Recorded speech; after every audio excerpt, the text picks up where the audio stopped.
Good morning, gamers. Welcome back to the Demon Zone. It's so good to be back, everyone. Hello. It's great to be here again.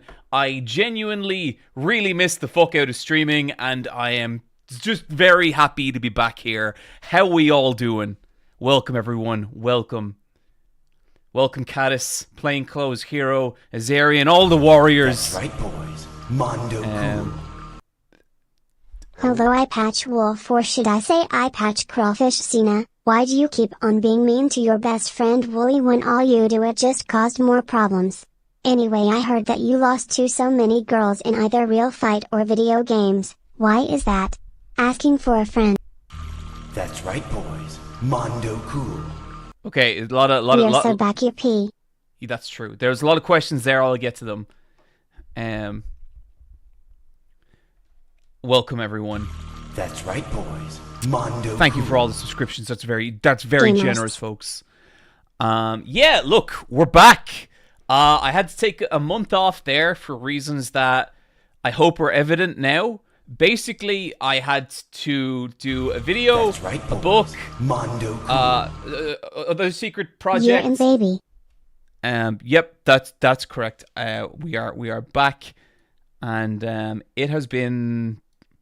Well, it was That's very right, boys. it was a very Mondo intensive cool. month, honestly.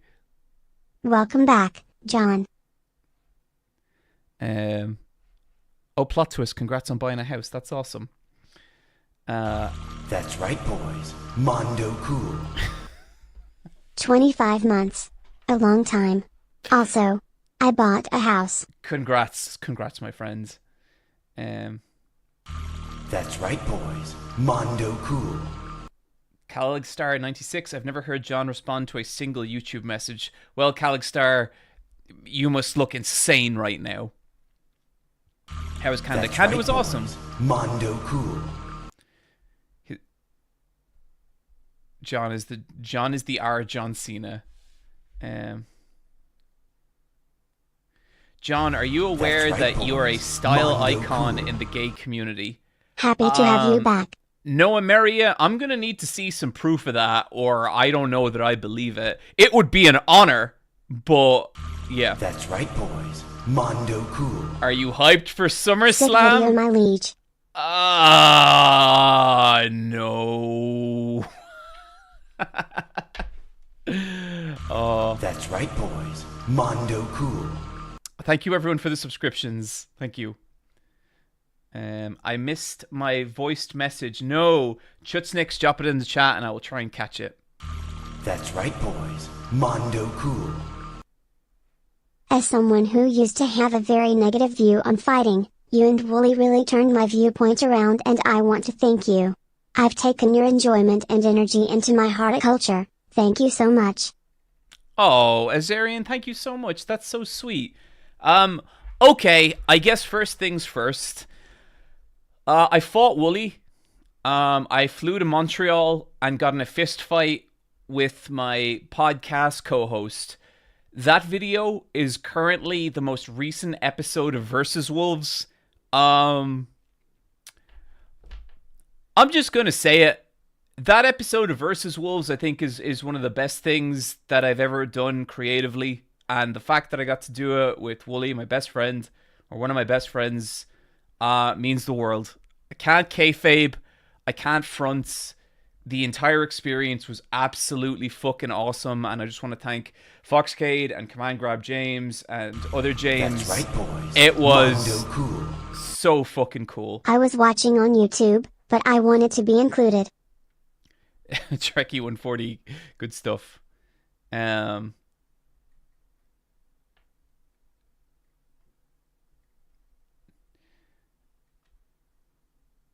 John cheated in that match. No, I didn't. Okay, this is one thing I'm getting a lot of. People are like, why did you move around so much in the fight? What? Like, that's just fighting, my friends. John, I love the new Versus Wolf. The reboot bit was wonderful. A real Montreal screw job. Oh. Anyway, that's my message. Toodles. Okay. Chuskins, I'm gonna call. Okay, that reboot bit has got some people up in arms, and it will forever be known as the Montreal Screwjob.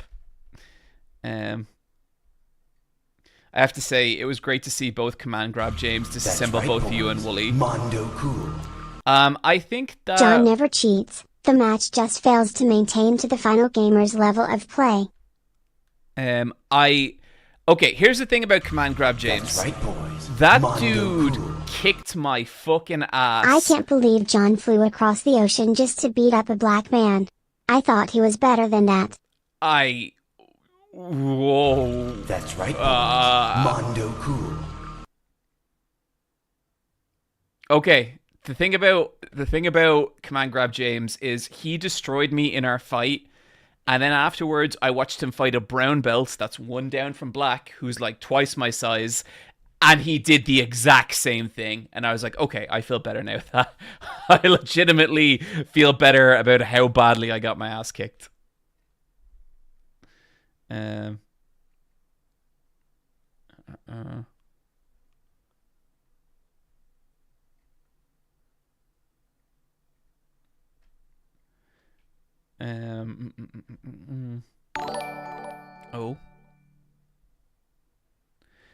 Johnny Steiner with the $5 super chat. This is the first stream I ever caught. I found you with the Fear and Hunger videos. Thanks for being awesome and entertaining me during hard times. No problem, Johnny.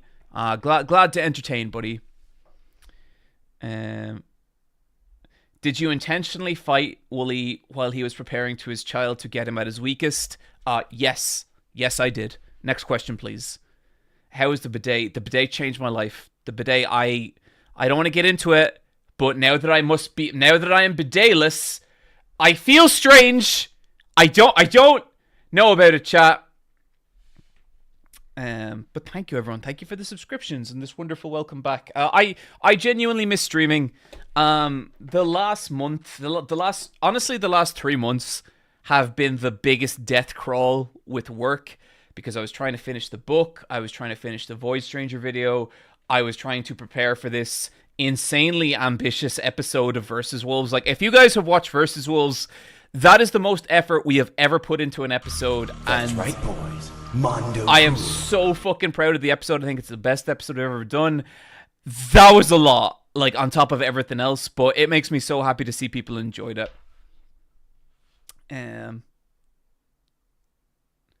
Just buy a bidet. I am so far ahead of you, cool Mike MC. Congrats on the book, by the way. Thank you.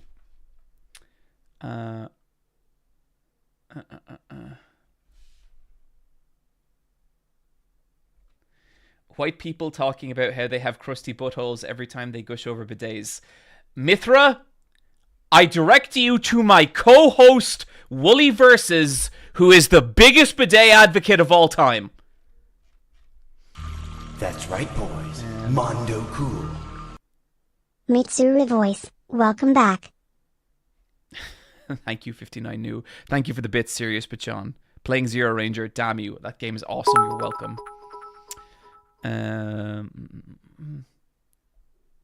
You've come so far. I've been following your video essays for years, and honestly, you, sir, have some goddamn good taste. Glad to finally catch your stream. Thank you, Tao Kaka the man. Who's stronger, Gabriel, your BJJ coach, or Command Grab James?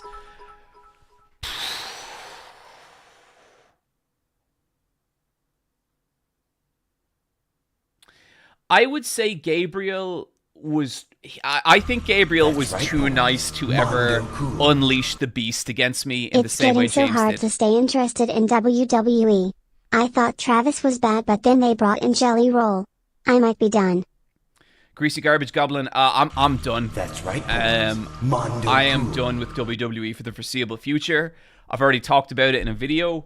Their repeated dealings with an administration I do not care for has not helped, and I'm not watching it. I don't care. That's it for them. That's it for me and the WWE in the foreseeable future.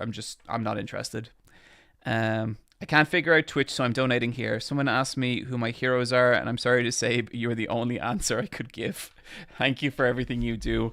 Oh, sup, Matt? Oh, that's troubling. That's a sad state of affairs the world is in, where okay, listen, guys, I appreciate that so many people bought the book, and I appreciate that certain people look up to me, but I need to warn everyone that I am dangerously close to becoming a best-selling author, and guys, if I'm a best-selling author, if that's the fucking bar, we as a species have failed. Okay? We as a species have failed. I know it. You know it. That ain't right. Okay? That ain't right.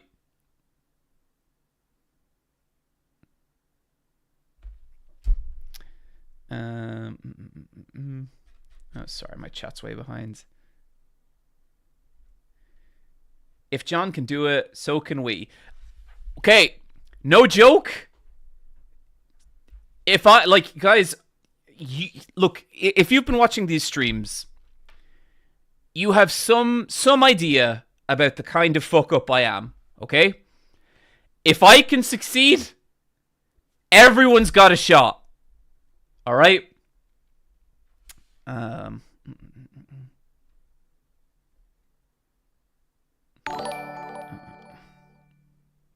Will you do a video about New Japan and the journey of Hiroki Goto? His run this year is one of Japanese wrestling's most inspirational stories. Maybe. And I am currently thinking about doing a future wrestling video, but it's not about Goto. But I'm guessing people could figure it out who the main character of the video would be.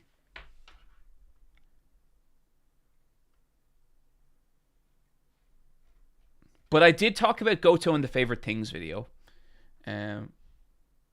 Surprised you're not in Evo. Do you usually go to that event? I don't usually go to Evo, but right now the States are not a super safe place for me to travel to. There's a lot of shit about people's social media being dragged up, and you know, that doesn't sound very safe for me. So no.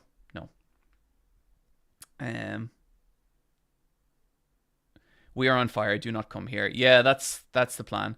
Any AEW videos in the future? Yes. I get it, my friend. I'll see you in 4 years. So I might, like, I probably won't wait 4 years because I'm going to have to go back to the States eventually for just something. But just right now, it feels little,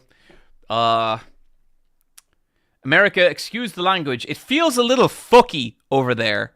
And I am not keen to test those borders right now.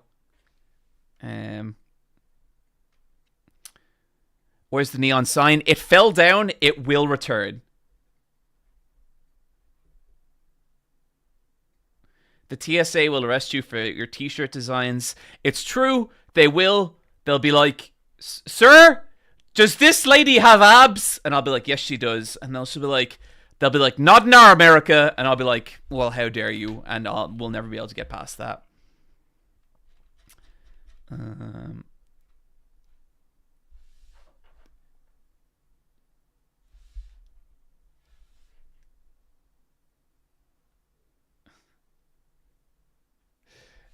It's very fucky over here. Okay, we've gotten confirmed.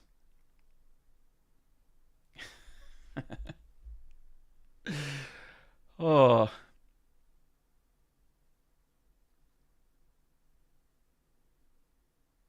Not to be offensive, but That's has right, your boys. accent gotten Mondo thicker? cool. Your older vids don't have the accent. 12-month anniversary. Plus I'm currently on vacation in Ireland. Just checked out Cookie Boys. No way, Inquisitor Thomas. What was your take on Cookie Boys? Not to be offensive, your accent has gotten thicker. I think if you're picking up my accent in newer videos as opposed to older videos, it's more just the fact that I'm more relaxed and comfortable doing narration now. Because like the first time So I'd say if you ever have a question about why YouTube videos sound the way they do, like you always hear shit about YouTuber voice. YouTuber voice is like, it's one of the most, I feel like, misunderstood things for people. But if you want to understand it, write a paragraph of text, just like a little paragraph of text about your favorite game or your favorite movie, and just write a couple of sentences about why you like it, okay? Then I want you to take out your phone and I want you to record yourself reading that paragraph into your phone, okay? Then play it back and tell me how it sounds. Then I think you will understand YouTuber voice. So Brian, my old co-host on Let's Fight a Boss, used to make fun of me for YouTuber voice all the time. All the fucking time. And then Brian went and did his own video essay, and he started getting comments about, oh, so this is Brian's YouTuber voice. And Brian would be like, I don't have a YouTuber voice. And it's like, yeah, you do, bro. Everyone does. Because once you hear yourself talking, like, into a microphone, there's no way to do it, like, conversationally. There's some people who are kind of good at it, but if you talk to those people, that's not how they talk in real life.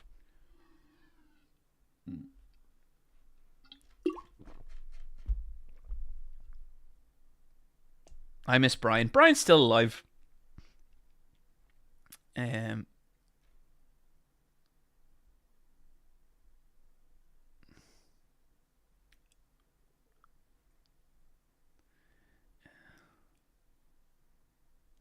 Okay, but why do you still have Zoolander face on your YouTube images?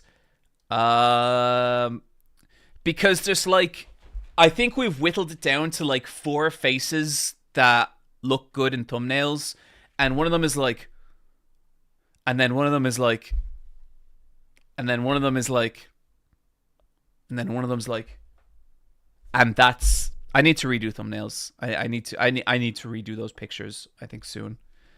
Um.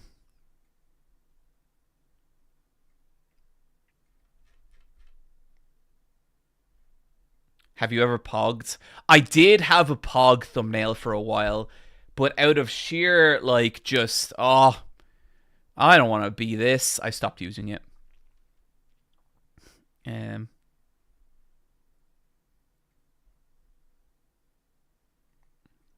Okay, I can do my YouTuber voice now. Okay, so, like, this is my, okay, if I'm talking to you right now and I'm, like, explaining something to you, this is kind of how I'm talking. So if we are, like, if we're sitting across at a table and I'm telling you about something, it's like, yeah, you know, I got the bus and it was actually fine. Like, it actually didn't take very much long. I think that new route has kind of actually really helped the Dublin infrastructure, and it's been, yeah, you know, it's been good. That's like my conversational voice. What you're hearing now is like my stream voice. And the difference there is like I'm projecting a little bit more. I'm basically just speaking at a volume and slowed down a little bit in a way that even people who don't speak their first language can mostly understand me. You know, because if I speak in like a fast Irish accent, people can't. People who English is their second language might have a little trouble understanding it. But then YouTuber voice, video essay voice, that's not speaking, that's narration. And narration is a different thing. And with narration, it's really critical that I hit all the syllables, that every little part of it gets enunciated and every little part of it makes sense. So that becomes, I took the bus this morning and the new bus route has actually really opened up. If I talk like that, like just to a friend, they'd think I was fucking insane. But because I make videos that hundreds of thousands of people watch, that's a good voice to use because everyone can understand it. So that's the basic idea. Please go full speedy Irish. See, now that's not natural to me either because I don't really talk like that too much. But like full speedy Irish is like, how's it going, boy? Like that would be maybe how. Like, did any of you pick up what I said there? What's the crack, lad? You well? Crack is mighty, mate. You know, like that's that. I'm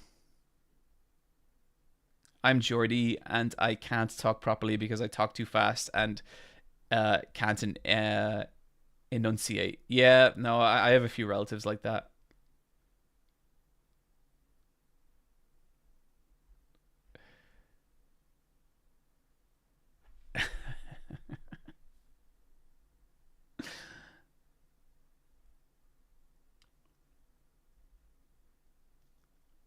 Yeah, totally. I want to do a few little quick subs here because I know I missed some people. Oh man, we got so many subs. Goddamn. Thank you, everyone. Someone, thank you for picking up some merch at iPatchWolves.com. Appreciate it. Series Bachon, thank you for 17 months subs. Pop Tart Kitty, bro, nice to see you again. Happy 34 months. Have a wonderful weekend stream. Thank you for everything, John. Schedule surgery in November. I can maybe mod then. Oh, that's awesome, Pop Tart. That's right, boys. Ghost Dragon, Mondo cool. XCOM, thank you for subscription. Hello, iPatch Wolf, or should I say iPatch Crawfish Cena? Why do you keep being mean to your best friend Wooly? I am so nice to Wooly. I am so nice to Wooly. Jesse Ellie, well, hey Jesse, good to see you again. We are so back. A Brave Mudkip, welcome back. 14 months, thank you. Fell Hits, 12 months. Year in, baby. Thank you for the 12-month subscription. The Stunt Lady, welcome back, John. Welcome back, the Stunt Lady. Plot twists. Congrats on the new house. Red Eagle 62626. Thank you for the subscription. Chuskins, Great Zealous, Jules. Sick video, my liege. Thank you, Jules. Saburo _or9. Thank you for the 14-month subscriptions. Zarian, thank you for that nice comment about our fights. Trekkie140, Magic Lottie. Foolish Mortals, HLM, High Lem Jams, thank you for everyone.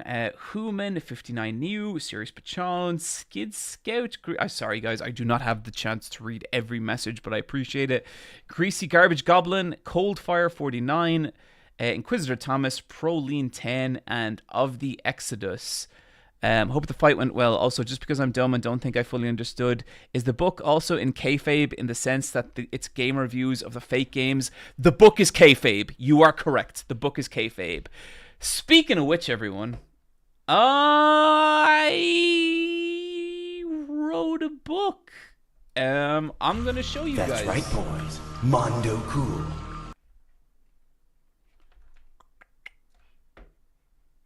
This should work.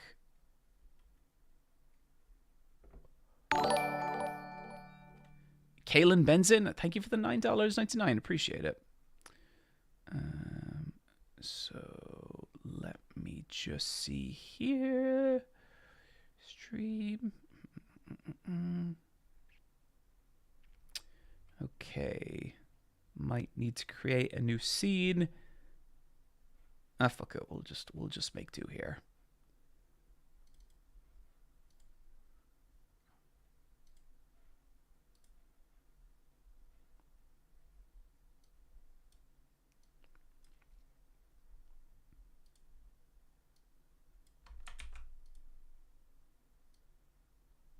Oh, I don't know what's going on there, but that looks insane. Let's close you down. And here we go. Yeah, so as mentioned, guys, I made a little book. Wrote a book. That's so if you've seen me on stream in like the last year being like, "Oh, I got a lot on, I don't know what to do."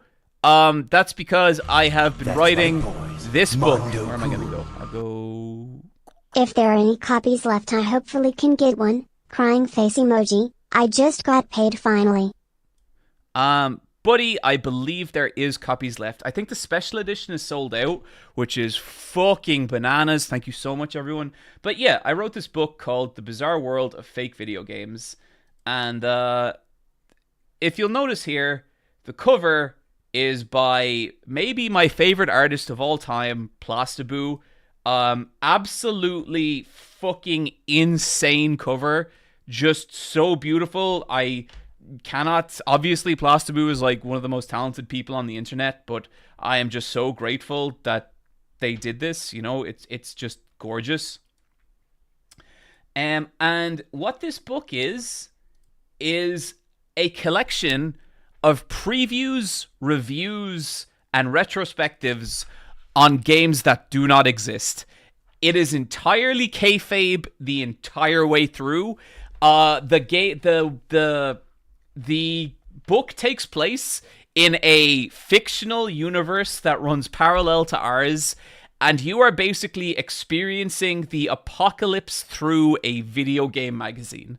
That is kind of what's happening here. And we start in like the late 80s of this universe, and we go all the way to the millennium. And so when you start the book, you're getting like all these 8-bit games, all these like kind of early Nintendo-ish games. And then as you read forward, they turn into Super Nintendo games, and then PlayStation games, and then PlayStation 2 games. But as you read forward, you start to notice weird details about this world creeping into the game reviews. And you can only kind of like figure out what happened by like kind of putting it all together. And it was a fucking blast to write. So these are the special edition stickers, or at least like these are like mock-ups of the special edition stickers that should be coming with the book. I don't know that there are any of these left, and they are also not final. So I'd be there to stress that. We were originally going to only do these for the first 1,000. We were originally going to do these for the first 1,000 copies, and we sold out of them immediately. I have been talking to HoloPress, and I'm trying to get more printed. I don't know, but I cannot in good faith say that you can still get these. I don't know that you can. But okay, so here's what the actual book looks like, okay?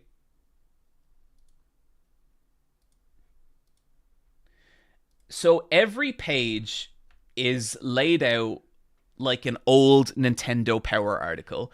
This is Apple Quest Monsters DX, which is the this is the one I kind of talked about in the fake video games video. And so basically I reached out to the creator of Apple Quest Monsters DX, and I said I would love to write a fake article about your awesome fucking video game. And they were super down for that, which I really appreciated, and so I did. Oh, I guess just to mention as well, the way I made this book, right, is HoloPress came to me and they said, we're going to give you X money to write a book. And what I did is I said, okay, that's cool.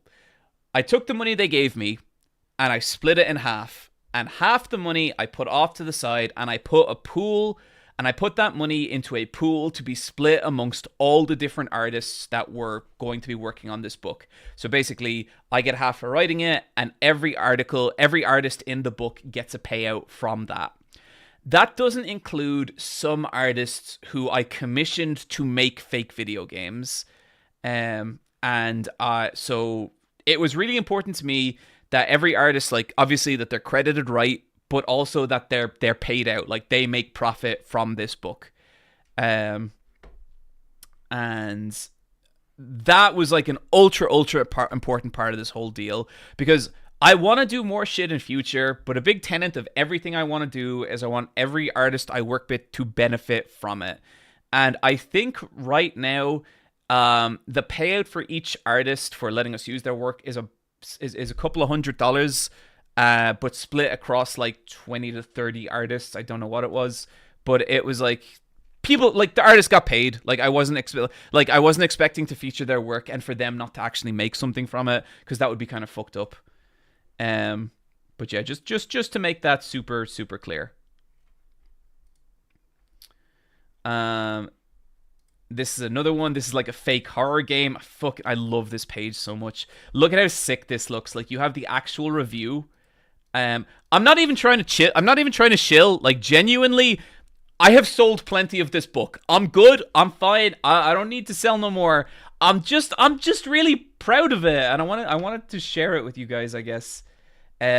But yeah, this is a game called Halfway to Nowhere, and it's just this ultra creepy survival horror RPG, and I loved writing this article, and it's just it was so fun. This is also like both Apple Quest and Halfway to Nowhere, they both have multiple double page spreads. You know, it's not just this one page, and they're so sick. John, do you ship to Brazil? Henry Glink, you can check on the HoloPress website. I hope so. I think so. We have Return to Bird World. We have Ghost Bleed. We have Valverde. We have Lacey's Diner. So like it's been a pleasure to work on, and I'm gonna do this every time I talk about this book. I want to shout out my my graphic designer Marco, who's HoloPress's graphic designer. Like, just to be clear, the shape and texture he gave this book, he is basically like the co-author. Like, he is just as responsible for this book as me, and I cannot overstate the fucking incredible work he did. Will copies be sold at Luca and Comics and Games 2025? I do believe so. I do believe so. But yeah, this is one of the coolest things I've ever got to work on, and I want to thank HoloPress for actually like having faith in me to do it, and just it's just what an incredibly cool fucking thing. So yeah, and thank you everyone for buying a copy. I think whenever you like whenever you reach out and like try and do something like this, there's always the risk that it won't work or people won't be interested, and that's always really scary, you know. But no, like, my fan base showed up in a way that was genuinely like kind of insane. And so just thank you everyone who picked up a copy of the book. I want to do more shit like this. I want to find as many cool artists as I can. I want to work with them. I want to pay them well. And I want to keep making cool shit. So thank you. Thank you so much.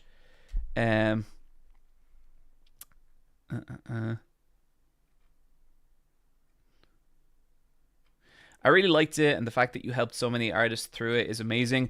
Yeah, like, you're right, but I didn't really help them. I'm just giving them credit that they deserve. Like, I do feel like by paying those artists, I am only hitting a minimum decent person standard, in that it would be shitty if I didn't do that. You know what I mean? It's like, that is the very, very least I can do for those artists.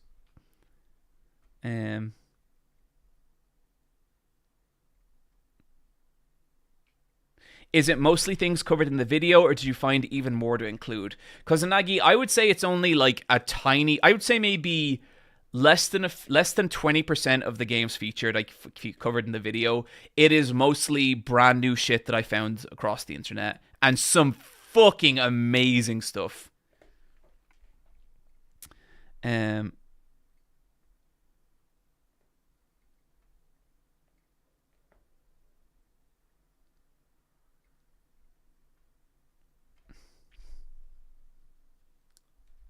How do you typically find artists? I just search the internet. I already follow a bunch of fake video game artists who like kind of retweet other artists and all that kind of stuff. And yeah, it's just I think maybe I'll put out a little video on regular iPatchWolf next week, just explaining like the full story with it. What happens if your fake video game is real? Well, then you did it. Will there be reprints? So, Red Eagle 6262. That's right, there boys. will. Mondo cool. I think like we probably are going to go for a large batch order on it. I think like the book has done well enough that we can order a lot of prints now. What I would say is like it's not going to be limited, and it's not like at some point like they're not like HoloPress don't print their books indefinitely as far as I know. So it's likely that at some point like we are going to run out of books. I'm not telling that because I'm trying to like create FOMO or like make you buy one. We have sold loads of these books and I'm good. I'm happy. But I would say just if you are worried about not being able to get one, just pre-order it now, because that's the only way to guarantee it. You could wait for the book to be on sale, and like I am 95% sure that if you wait till October, you'll be totally fine and you won't have to buy a book, or like you don't have to pre-order. I'm not 100%, and so I would say if you are worried about it running out, you're better off just pre-ordering it now and guaranteeing yourself a copy, because at some point they will not be available.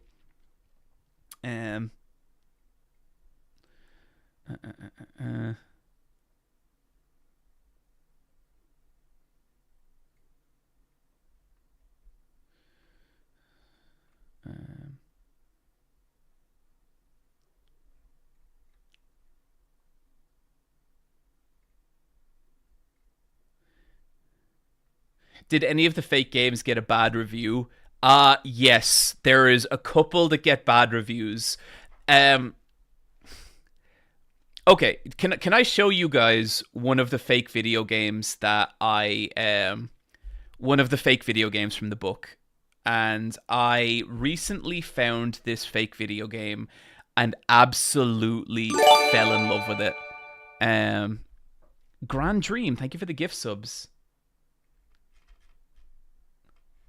Okay, let me pull this up.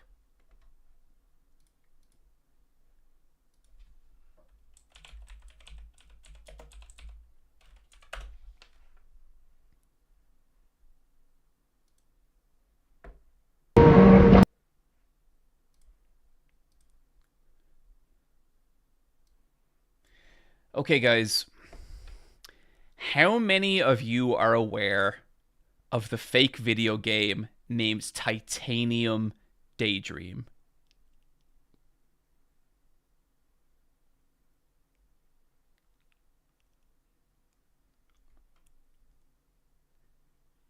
Because to me, Titanium Daydream is one of the most like underviewed series on YouTube. Like the first episode has 1,000 views. 1,000 views. Azarian, yes, you did show me it, and I am eternally grateful. Never heard of it. No one's fucking heard of this thing. Okay, guys. Feast your eyes on this. I'm only going to play a couple of episodes, or like an episode or two. I don't want to play too many because I would rather people just go watch it. The road is like a vein, pumping me back to the heart. I can't escape it. The shards of a shattered screen fall back together. I've dined in cities around the globe. I've even had sex a couple of times. But before I was a worldwide man, I was an American boy. A nationhood I wish I could erase. I keep seeing phantoms of the past. Tangible illusions like a titanium daydream call me back to my hometown in Iowa.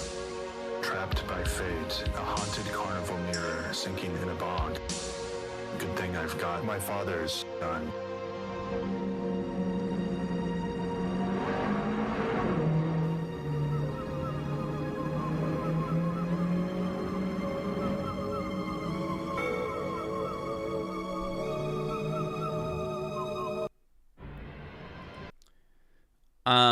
Okay, I want to try and find one episode that just fucking destroyed me.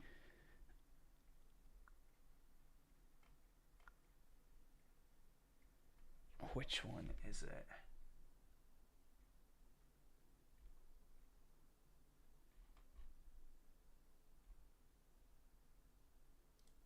Sometimes you... Okay. Watch this, chat, and tell me this isn't a moment of profound artistic generational genius, okay? Sometimes you open a door and everything changes.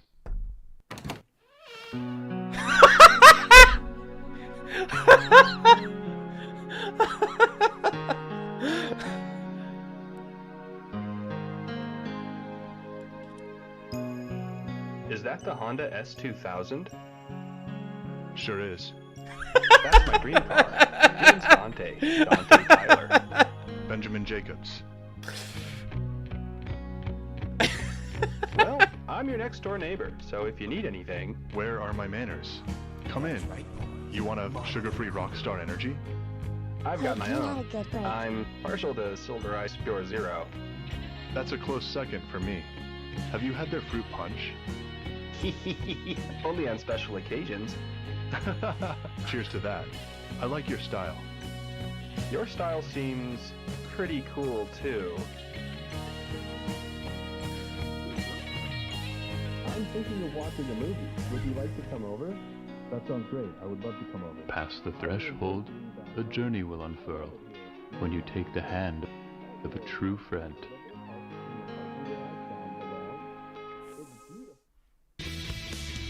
I mean, come on. Come the fuck on. That is amazing. And so, they are one of the people that I wrote so in this book about fake video games, I have wrote a review, a shoot review about Titanium Daydreams, and it was a fucking blast to write, and I've loved writing this book. It's been a lot of hard work, and like honestly, I think I've kind of fucked myself a little up from all the work I've been doing, but it was just a blast to work with artists like that and to, like, you know, get them paid and, you know, make a cool thing that I think people will like. So yeah, look, if you want to pre-order the book, you can go to hollow-press.net. So that's hollow, little dash, press.net. We'll probably throw a link in the YouTube video, and I'll actually throw it in chat right now. But yeah, I think it's a fucking awesome book. No pressure to buy it. We've sold fucking tons. Like, I don't fucking care. But like, yeah, I think it's a cool thing. And just again, shout outs to Marco, shout outs to everyone at Hollow Press, shout outs to all the amazing artists who agreed to be a part of it. Like, I am so excited for this thing, and I think it's one of the raddest things I've done. So thank you.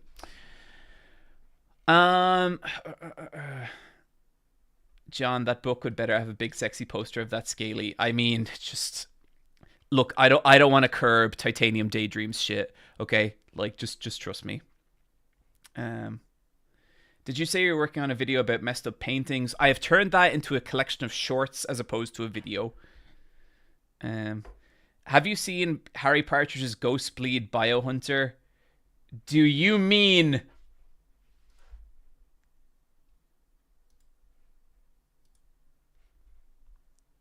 this Ghostbleed Biohunter? Ghostbleed Biohunter is in the book. I have Harry was kind enough to agree to be in it, and I am fucking. Oh, also, I'm sending out all the artists like a copy of the book as well. I think that's less significant than the money, but I still just wanted them to have a copy of the book, you know. So yeah.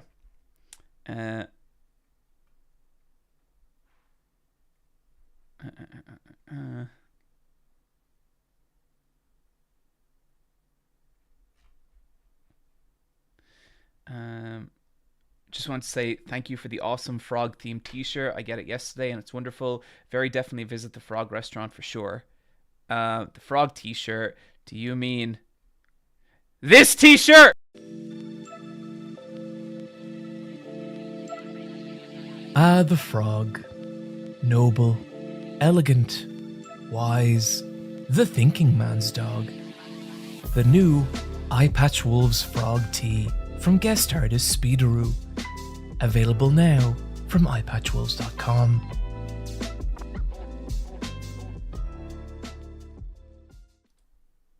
Thank you everyone for buying an eyepatchwolves.com t-shirt. It means a lot. Okay, look. There's something we got to talk about, and it's in regards Wooly, okay?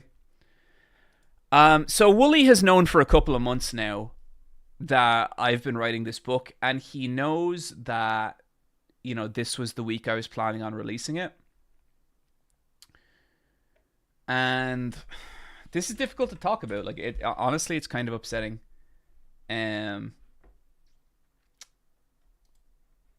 But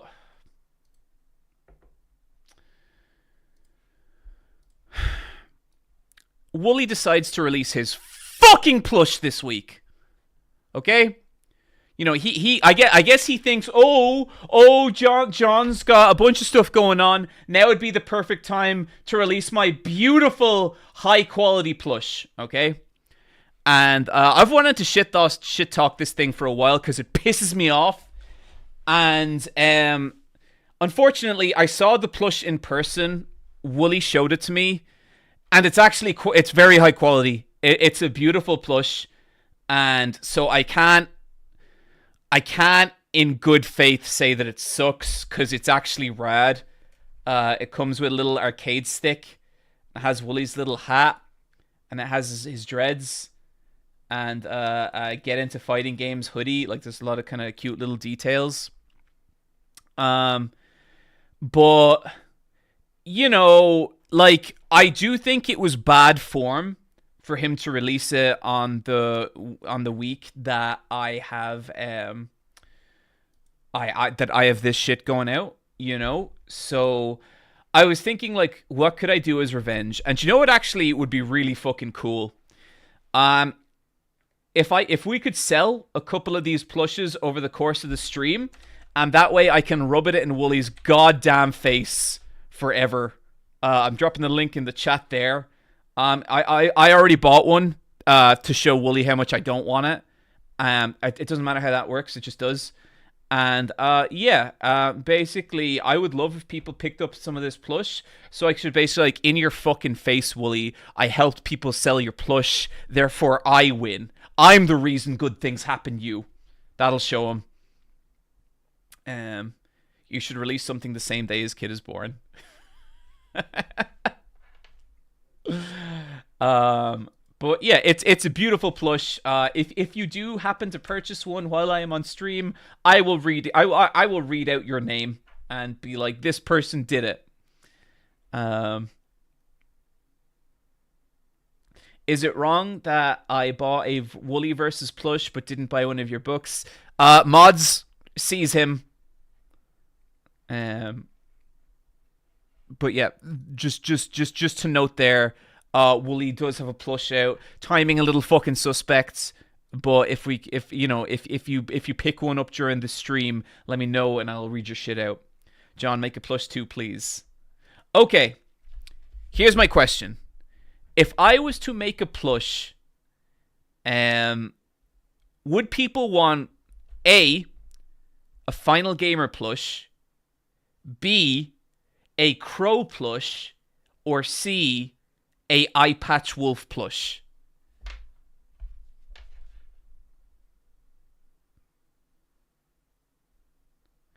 When you do your plush, make sure it's taller than Wooly's. Kathy stepping on the Final Gamer. Kathy, god damn it. Yep, you are deaf, the reason good things happen to Wooly. P.S. I pre-ordered your book deluxe edition. So excited. Oh, Ali Pugs, thank you. Oh, I guess just to mention that about the book, the special edition is gone. That is sold out. Okay, Crow, Eye Patch Wolf, Wolf, Crow, Crow, Eye Patch Wolf, Wolf or Crow, Eye Patch Wolf. Man, pretty even between Crow and Wolf. Maybe I'll just do them both.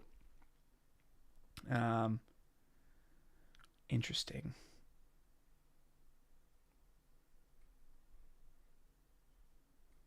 I don't think John has the IP rights to Dokapon. I mean, we don't need, like, Kathy is not a character in Dokapon. Kathy is a character from these streams. At least I really hope so, because I have plans for her.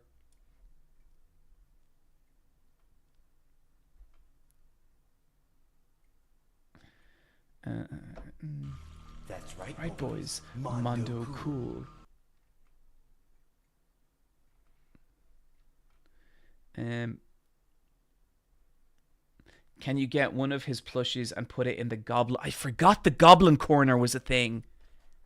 Hell yeah. Sad Washab, thank you for the 14 months. Sadie Washbizer.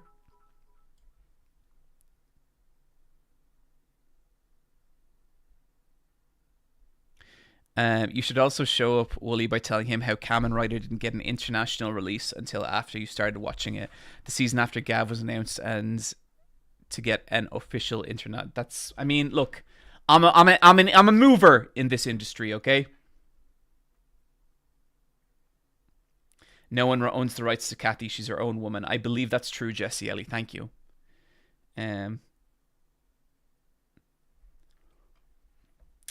Okay. Let me see what else we got on the docket here. We have a fair bit of catch-up shit to do. I need to turn on the fan because it's getting a little hot in here. Hi. I'm so excited for these shirts and hope my next Kim cosplay can be the spoopy version. Love your work. Keep doing you smile. Thank you, Ollie Pugs. That's very sweet.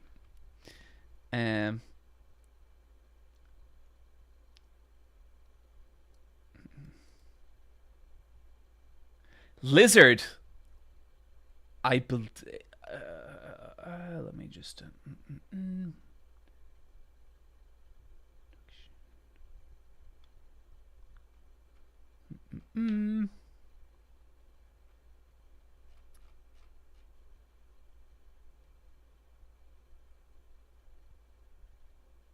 Thoughts on the situation? Oh man, there's so many situations you could be referring to.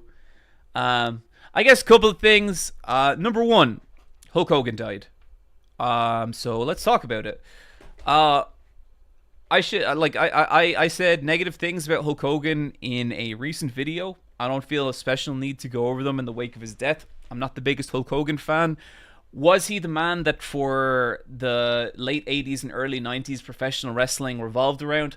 Abso-fucking-lutely. He was as big as any wrestler you could ever talk about. I kind of think it'd be hypocritical of me to pretend that like his passing had like a super big effect on me. I think I'm just going to leave it to that. But, you know, the dude also said some stuff about, you know, people, groups of people that I care about, involving people I care about, and has also supported administration that I think has done serious harm to people directly that I care about. So that's kind of it. That's all I really feel about that. I don't feel a need to go into a big thing about it. Those are my thoughts on Hulk Hogan's passing. Guys, I watched all of Solo Leveling.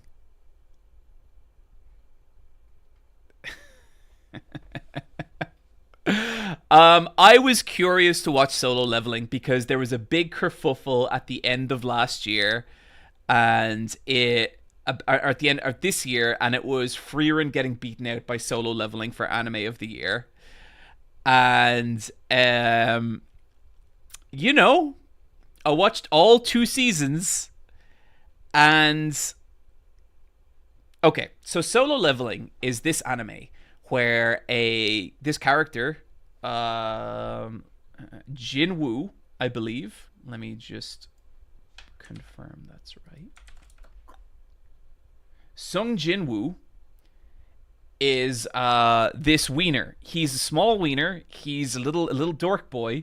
He's a little baby, a little loser, and he is in this world where dungeons have begun to appear all around the world. And when a dungeon appears, you have a set amount of time until a dungeon break happens.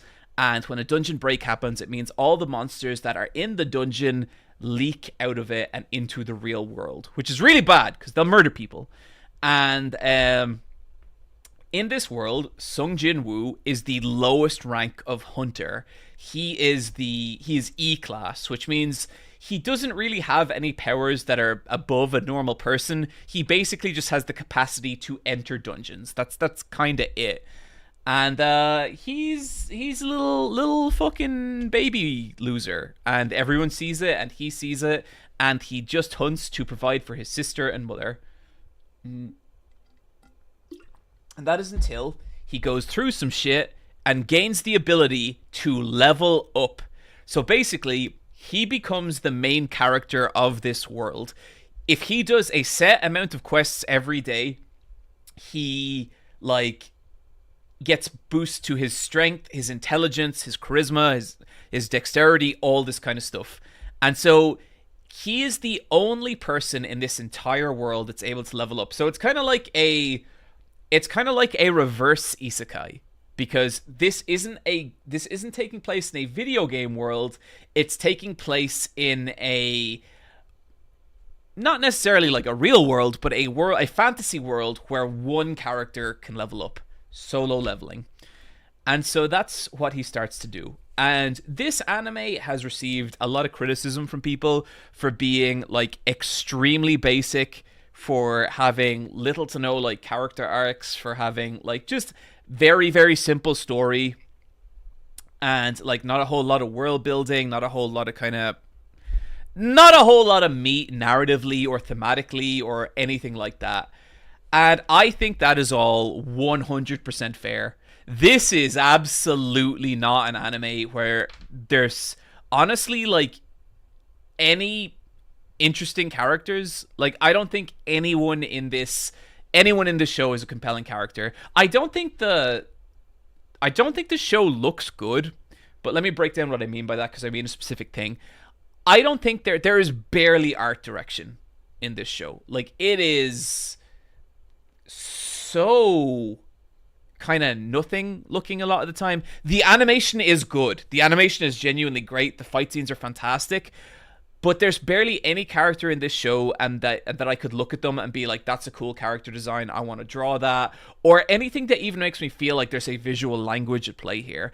Every character is like this kind of very plain, very kind of forgettable design. Some of them have like hoodies, and then some of them have hoodies and like a bit of armor, and it's just, some of them are more elaborate, but even the elaborate ones, they're not like especially interesting looking, you know? And so the show has been like rightly kind of criticized for a lot of that stuff. And during like the early episodes, I totally felt that. I was like, okay, so this is anime of the year, huh?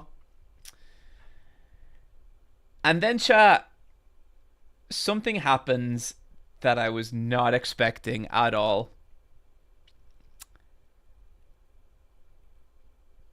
I really started enjoying solo leveling. Okay, I was as shocked as anyone, but after a couple of episodes, I started feeling it. I started having a fun time with it. And I want to explain why, okay? Everything I said about the world building, the art direction, the character design, stand by that 100%. And the thing I started really enjoying about it was what this show is a crawl of a character going from being like the weakest person on the planet to the strongest. And here's the thing. Okay, there's two things to know about that. Number one, this show wastes barely any time at all on anything other than that crawl. There is practically no episode that is not about this dude going into a dungeon and fighting monsters, okay? Like, it is so fucking bare bones. It is just that. It is this guy, monsters, dungeons, leveling up. So that's the first part. There is no, like, fat on this show. It's like, it moves well. It's got, like, a good pace.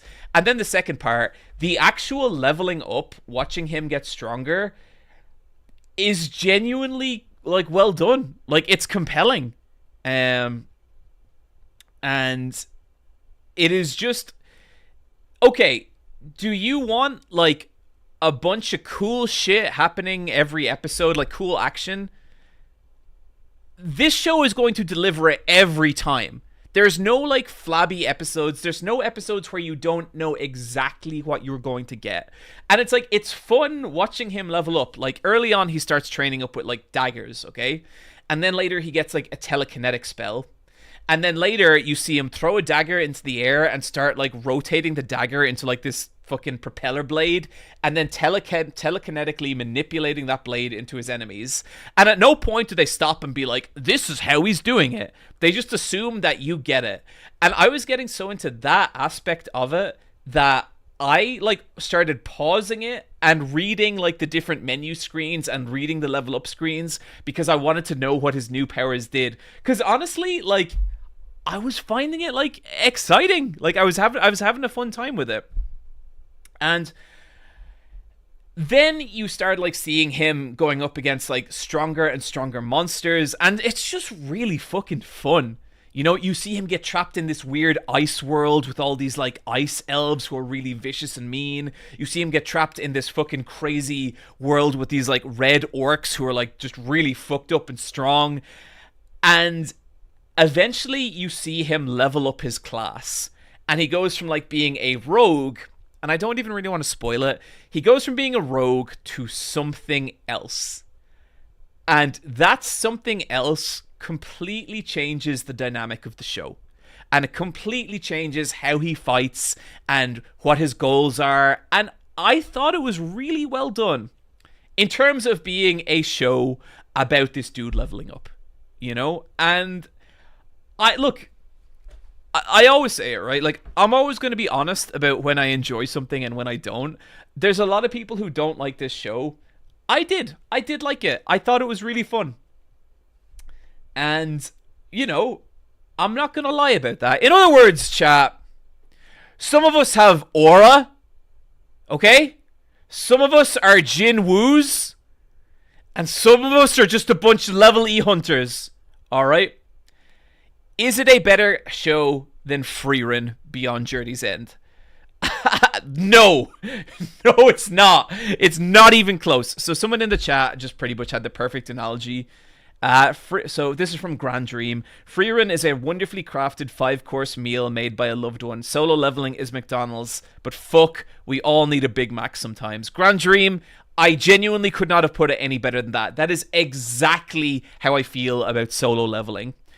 Like, so the last 3 months for me, chat, it was like a lot of like working till like getting up, starting work at 7:30 a.m. and working all the way through the day till about 10 p.m.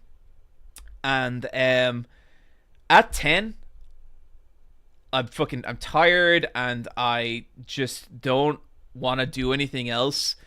But I did have just enough mental capacity to stick on this dumb, very well done power fantasy show and just kind of get lost in it for a little bit. And I really genuinely had a great time with it. It helps that the second OP, Reawaker, is an all-time banger OP. You got my boy Felix from ATs. You got Lisa, and the pair of them just meld so beautifully. The visuals, the song, it's fucking rad, and it's just it's very, very fun.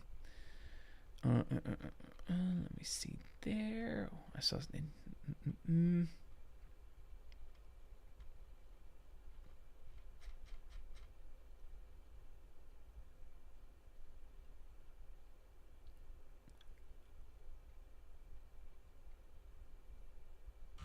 That's right, boys. Mondo cool. Welcome back. Thanks for your video on Void Stranger. I picked it up and it's filling a Catherine-shaped puzzle craving I was missing. Airs to Twitch, I think I need more character than what is being described, but hey, not everything is for me. So I would say Airs to Twitch, like, this is definitely a show that I would not recommend to everyone, but if you like action and if you like that feeling of a character getting stronger, I think pound for pound, over the first season and a half of solo leveling, it is so satisfying watching that happen, and especially with the character class change I was talking about, it's genuinely, like, it's so much fun. But that's not to say that, like, the show didn't start to lose me a bit, especially towards the end. So basically, by the end of the second season, I feel like what we have reached... Mondo cool. Hello John. Started latest versus Wolves. How dare you make me mark out so hard to Limp Bizkit again, Ramel. I'm sorry, but that's one of the things I'm here to do. By the end of the second season, I kind of feel like the show has turned into a unironic One Punch Man. It is a One Punch Man without the character comedy, and that was my least favorite part of it. When I say to you that they do the most bargain basements Chimera Ant arc, it is insane. So basically, they take Hunter x Hunter's Chimera Ant arc and they compress it down into maybe 3 episodes, maybe 4, but I think it's 3. And it is... I think the problem at that point is that our boy Sung Jin Woo, he has gotten so powerful that, like, nothing can really touch him. And it just wasn't very interesting. It was basically every other character getting their head kicked in, being like, I hope Sung Jin Woo shows up soon. And it was like, I just didn't find it that interesting. And from what I understand now, it becomes kind of about the Hunters Association, which is also a thing in solo leveling. Also, just want to say, the guy who wrote Solo Leveling should probably send a few dollars to Tagashi. Maybe lean back on the inspiration just a little bit. I really like the first ending theme with him running through the red hallways. Both the ending themes are killer. Both the ending themes are fantastic. So yeah. So yeah, I think it's a cool show. I think it's a cool show. I will say that, like, to me, the kind of person who thinks this is the greatest show of all time, as some people seem to, and I say this like no disrespect. I'm genuinely not shitting on people for saying this, but I think like if you think it's the greatest show of all time, I would guess that you're a guy, your age like 12 to I'd say 23, and you probably watch a lot of shows like this, but have not gone deep on shonen shit, not gone deep into the back catalogs, and that does not mean that like that opinion isn't valid. If the show is important to you, that's all that matters. For me, this was fast food. For me, this was a delicious, greasy burger that I had a great time with, and yeah, I just wanted to talk about it a little with you guys. It's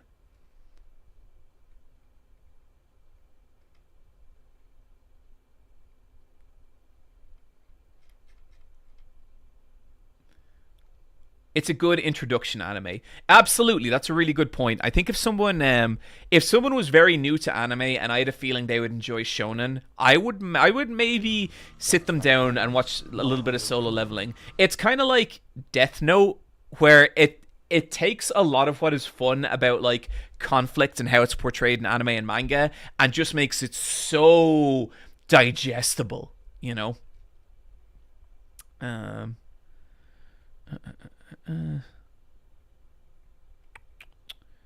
VCOM7418, thank you for the sub. Oh, yahoo! Thank you for the sub. What is kind of cool also is that it's a Korean thing that got turned into a big ass Japanese show. That's something. Yeah. Also, shoutouts, little shout out at the end of the Solo Leveling section here to K-pop Demon Hunters. Legit good show, legit good movie. It's on Netflix now. It's a movie about a group of K-pop girls, and it's just fucking solid as shit.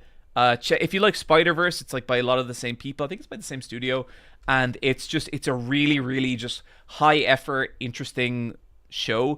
The story is not going to blow you away, but it has charm coming out the ass, and the characters are great.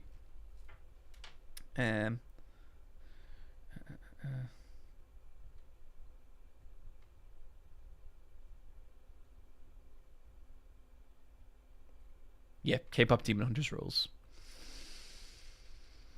Okay, what else we got here? Guys, I also saw Megan 2. Okay, so the original Megan came out a couple of years ago, and if you hadn't seen it, Megan is a show about an AI automaton doll who's basically designed to be this prototype friend to a child, but she ends up going a little insane, and what follows is a very fun and kind of compelling like slasher movie, and it was a really fun movie. It was really, really fun. And I think what was really fun was Megan herself. She is this kind of like iconic new sort of horror creature. She's like a yassified Chucky is how I would describe her. And she's like kind of sassy, and she's mean, and she's just really, really fun. And Megan actually ended up becoming a breakout hit. Let me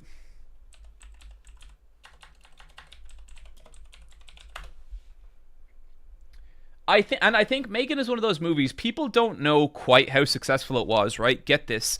The budget for Megan was $12 million. All right? Do you guys know how much money that film made?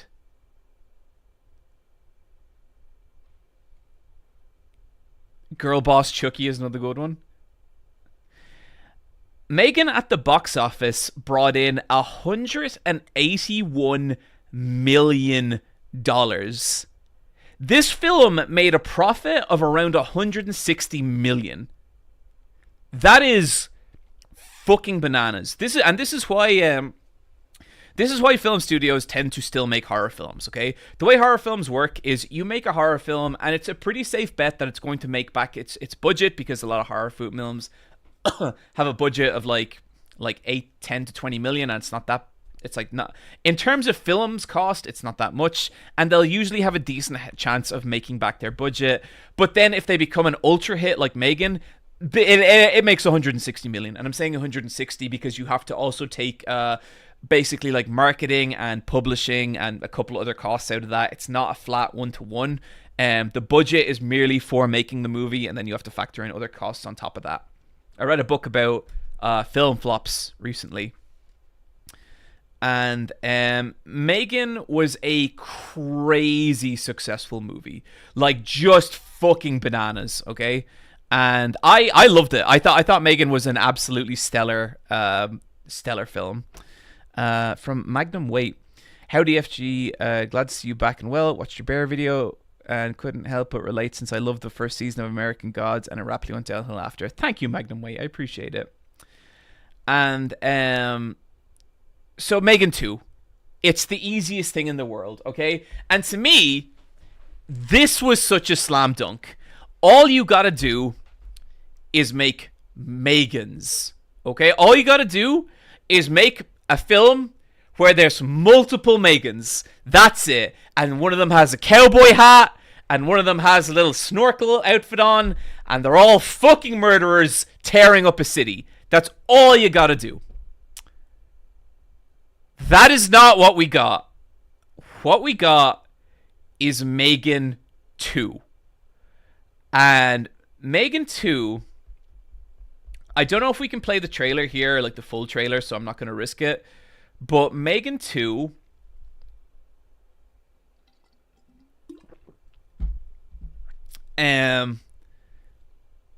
opens with,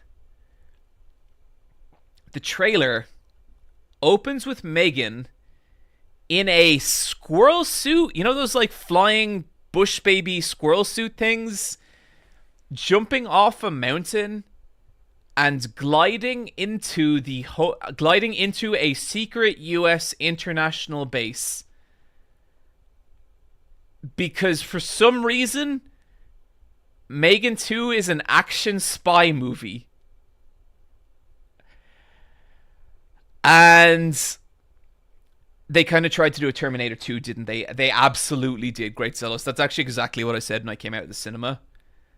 And so the story of this Megan is that I believe Megan's source code has been stolen and used to build an international kill robot who's like an older Megan. And she is going around assassinating world leaders and doing all kinds of bold shit. And we are heading for a twist when they say, and I love this. Okay, look, we're getting there. We're getting there. And so basically, the creators of the original Megan, as in the robot, need to... It turns out that original Megan has made a secret tunnel under the house of the people who built her, and is now like crawling around down there as this like kind of Dalek-esque automaton, being like, please help me, I just wanted to love, I'm sorry I tried to murder you all. It's not quite that bad, but it is kind of like that. And they basically have to rebuild Megan so that she's able to fight the new Megan. And it's some silly bullshit, chat. And Megan learns Kung Fu. She specifically learns Wing Chun. And she does like the chain punch thing. And it's fucking silly. It is so silly. And chat, look, some of you know where I'm going with this. And I'm sorry. I can't help but be this real all the time, okay? I liked it. I liked Megan 2. It was a trash-ass film. I had a great time. I really, really enjoyed it. Did I like it as much as the first one? I don't know. The first one is definitely purer The second one is definitely sillier. And like what I liked about it is the character of Megan, you get so much stupid fucking sass from her.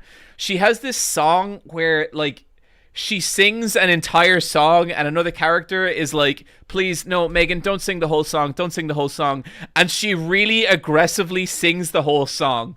And it's Megan is singing this song. I think it's about forgiveness. And she's singing this song about forgiveness to a character she tried to murder in the first movie. And it's funny. It's a really good bit, chat. I'm sorry. I can't help it. I can't help enjoy it.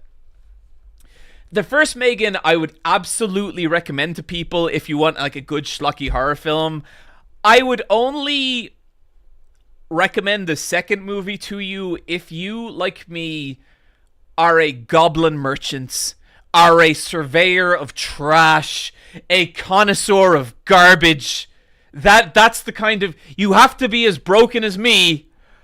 Okay, go back and watch the Space Jam video. Go look at the Space Jam video I made, okay? And if you walk away from that video going, why would anyone ever do that? Then Megan 2 is not for you.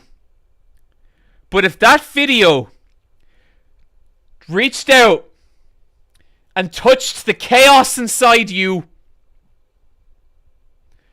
then Megan 2 might just be for you, my friends. It might just be for you. But let me tell you, it wasn't for a lot of people. Let me pull up the box office numbers for Megan 2.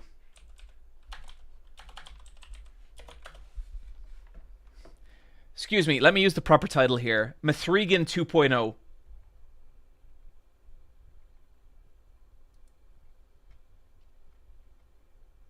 Okay. Mithrigan 2.0. Estimated estimated budget between 15 and 25 million. And its box office has actually gone up since the last time I checked.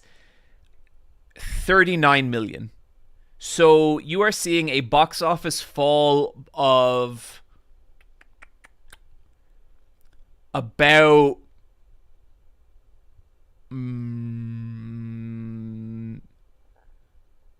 about 20 to 25% basically. So that is okay. So let me tell you, I recently read a book about Hollywood flops, and it was a really, really good book. Let me get the title of it.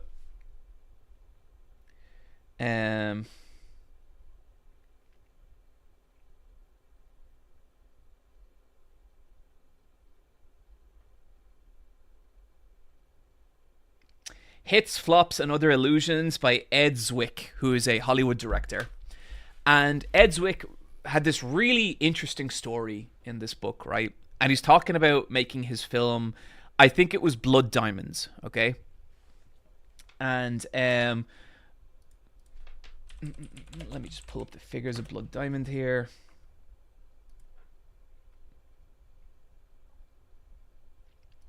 So Blood Diamonds had a budget of 100 million.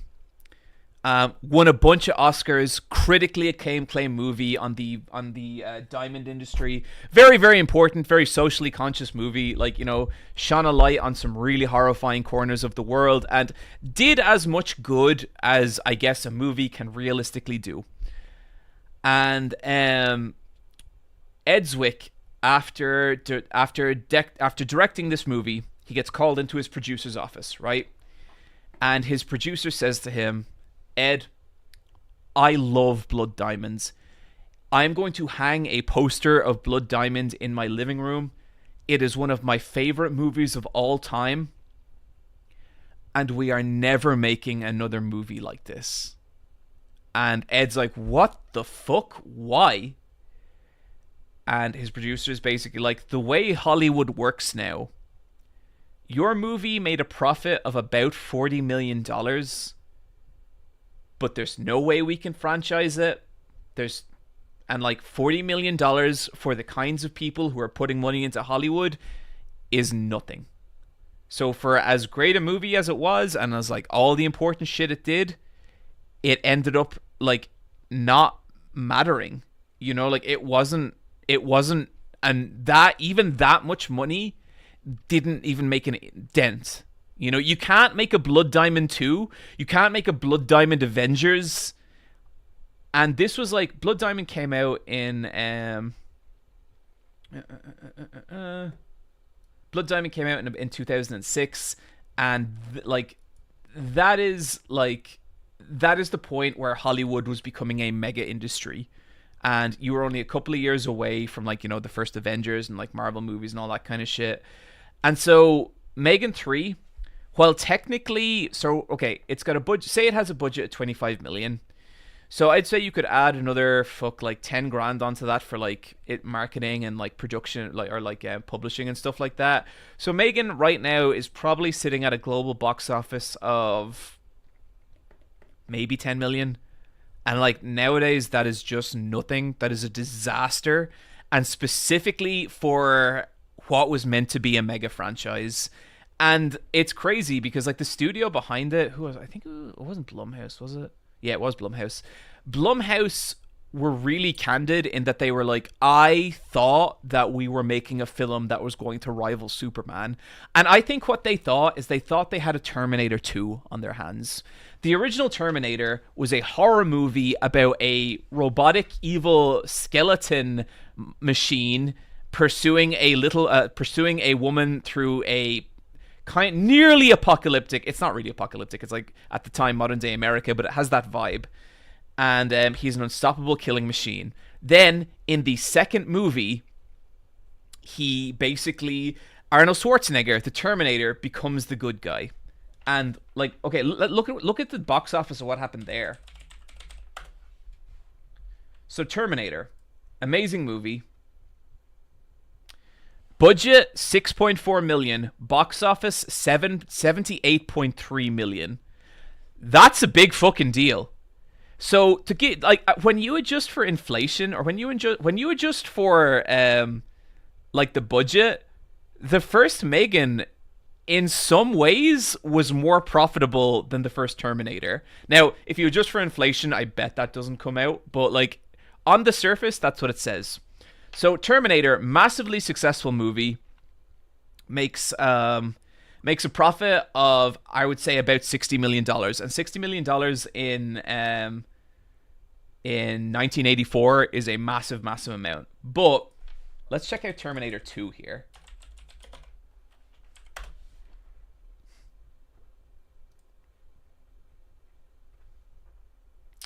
Terminator 2, budget roughly 100 million, box office 520 million. 520 million. This film, like, on just box office alone, forget VHS, forget DVDs, forget all that, made close to $400 million. More, probably more than that. Over $400 million. I think that's what Blumhouse thought Megan 2 was going to be. The only thing is, for one, I liked Megan 2. Terminator 2 is one of the greatest action movies of all time. It's a toss up for like the best. And so I really think that that's what they were hoping for, and by God, that is not what they got. So yeah, I hope Megan isn't dead. It's my hope that we get back to Megan's, because I do think Megan is an awesome character, and I thought a lot of her shit in the second movie was genuinely really funny and really entertaining. But I don't know. I don't know that we're gonna get Mithrigan 3, guys. I just don't know.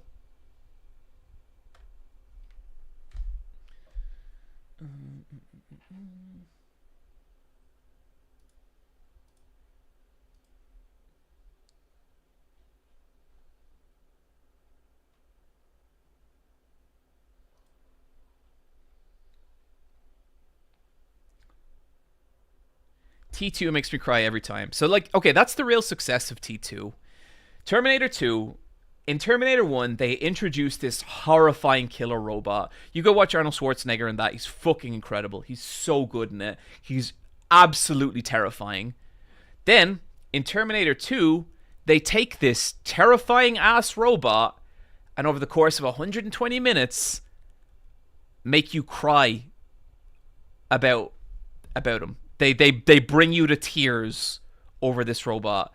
That's what translates into $400 million. The fact that they're able to take this horror movie creature and turn him into something you care about and then actually cry about. It's a fucking incredible movie.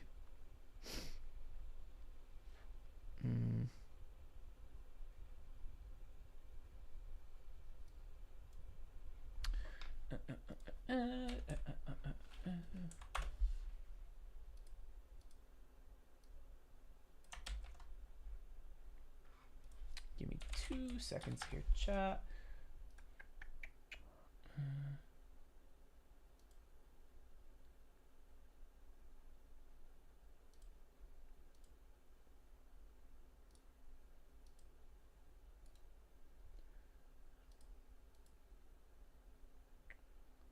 And whatever 1145, you have been warned before, and you are gone. Don't bother appealing.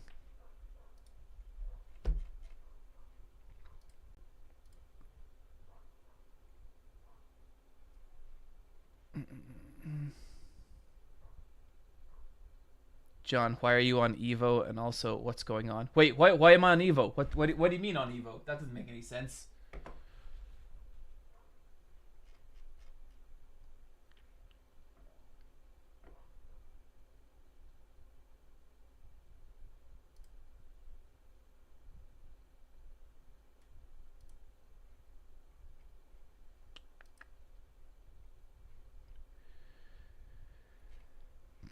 Okay, let me think. What else we got here?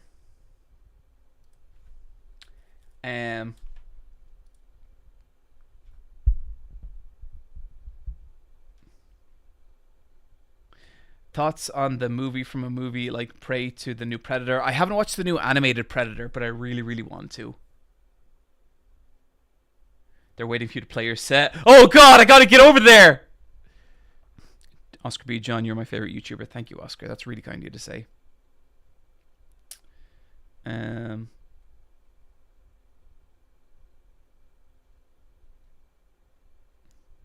They're playing an interview of you talking about Virtua Fighter. Oh, that's crazy. Can I... It's probably not on anymore.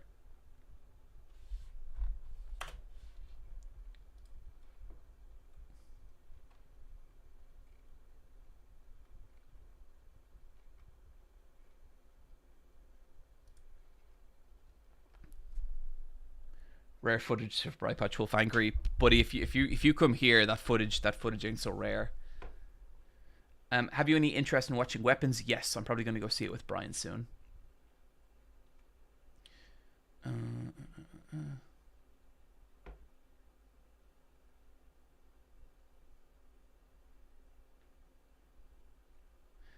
Are we going to get a live react of you watching your own interview? I don't think so, chat. I don't think I'm gonna I don't think I'd put you through that.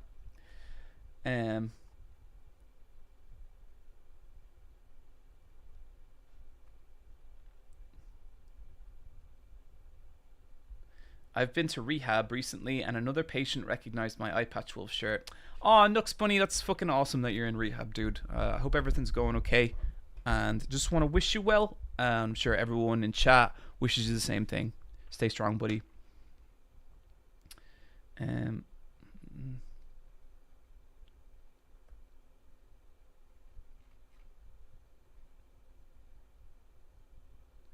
Out of curiosity, what is your go-to second monitor content when you're working or gaming passively?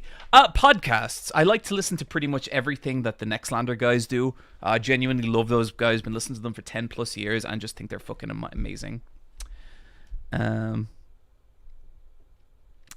See, I will watch video essays on a second monitor, but I also don't want to. If it's a really good video essay, I don't want to second screen it. So who was I? Okay, two really good video essays I watched recently. One was from Mandalore Gaming. And sorry, no, I'm not thinking of Mandalore has a ton of great videos, but I'm thinking of Madular. Madular did a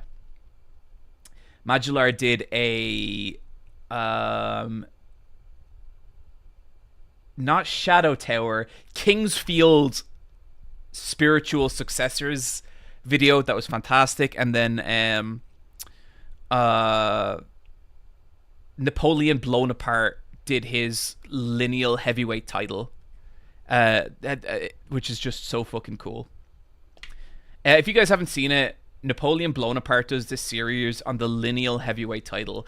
And what that is basically, if you start at like UFC 1 or whatever, like the first time a heavyweight title was crowned, the heavyweight title went through a bunch of controversies. Pardon me if this has already been asked, but did you actually watch much of Gundam Seed, and will there be an intermission lounge? Or at least a review hole on it? I watched 10 episodes of Gundam Seed. I don't think anything I have to say about it is interesting enough to really warrant like even like a regular Eye Patch Wolf video. It wasn't really for me. There's stuff I liked about it in terms of how it looked and how it felt, but just I just didn't get a whole lot from it. And maybe if I kept going, I would, but I don't feel compelled to keep going.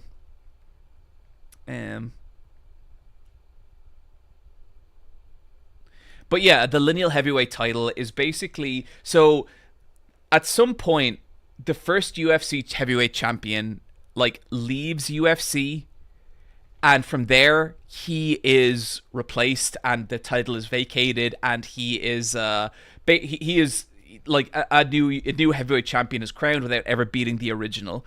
But this is a video about what happens if you follow the fighter who left UFC and his career over in Japan, over all around the world, and all the different people who eventually beat him and technically become the true heavyweight. It's really fascinating. It's great.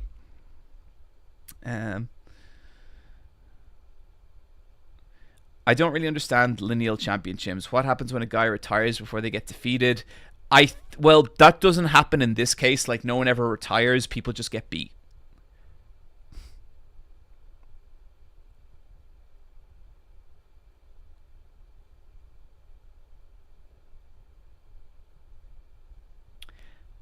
Do we have any news about Jeffs? We are recording a new episode this week.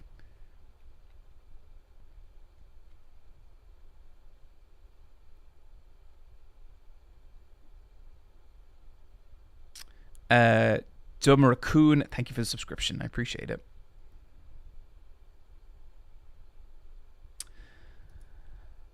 Guys, I saw Superman. And I fucking loved it. Jesus Christ, I did not expect to like that movie as much as I did. I thought it was phenomenal. I thought it was a really, really good movie. I talked about it over on Versus Wolves. You can go like watch me actually talk about it there. But I thought it was like genuinely just like a brilliant movie, and I really, really enjoyed it on a level I really, really didn't think I would. It's just great. It's just a beautiful movie about not being cynical and not being dead inside and just trying, and I guess like I don't know. It's like, it's been a grim fucking year in terms of like international shit, and like there's a lot of people suffering, and it's so easy to go numb to it, and it's so easy to be like, oh, shit's complicated, shit's weird and all that kind of stuff. And this was a movie that I feel really like genuinely,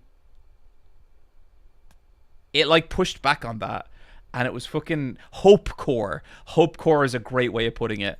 And I loved it. That actually, you want to talk about box office smashes? It's like that movie I think is at 500 million in the box office at the moment, which is crazy. I've become interested in box office numbers because over the course of my break, I read 2 books about successes and failures in Hollywood, and it was just really fascinating.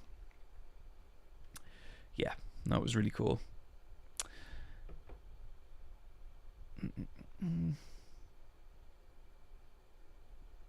Yeah, no, it was really, really good. I have been struggling with disassociation in the current events. Maybe I really need to watch it. Yeah, totally. You know what? Speaking of said things, I want to talk about the next charity stream, chat. It's time. And I've decided what I'm going to do. I haven't decided the date. I haven't decided the specifics. But and things might get jostled around a little bit because life shit is happening. But the next charity stream is going to be called the worst charity stream of all time. And what we will be doing is playing Shenmue 3 to completion. Now, there are some rules. Number 1,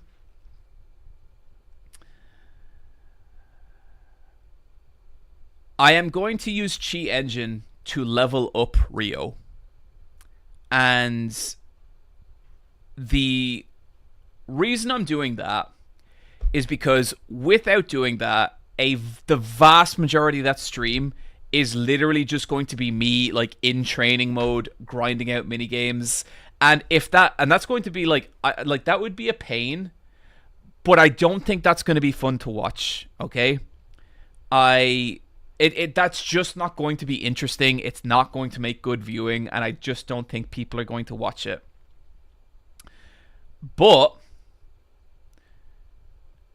that does not mean there will not be intense amounts of suffering on this stream. I am figuring out how to do it, and I have some ideas, but I am thinking there will be several misery goals designed by some of my closest friends. In other words, if we hit a certain amount of money, there might be a Super Foxcade misery goal. There might be a Wooly versus misery goal. But now whether we raise that much money, whether we hit those goals, that's up to you guys. The wheel will definitely come back. Why don't you like a Dragon? Because it's a bad RPG. Will you do a physical workout? If that's what it comes to, I'll do it. We're still figuring out the specifics. But look, I've wanted to do a charity stream for a while. I would really like to do something like Gaza related because fuck, man, shit is grim. And I still need to figure out the specifics of that. But I just want you guys to know that's what's on the cards. I would happily do an FT Signifier misery goal. No, I'm not going to get the Garfield suit again because I think that suit might be going moldy.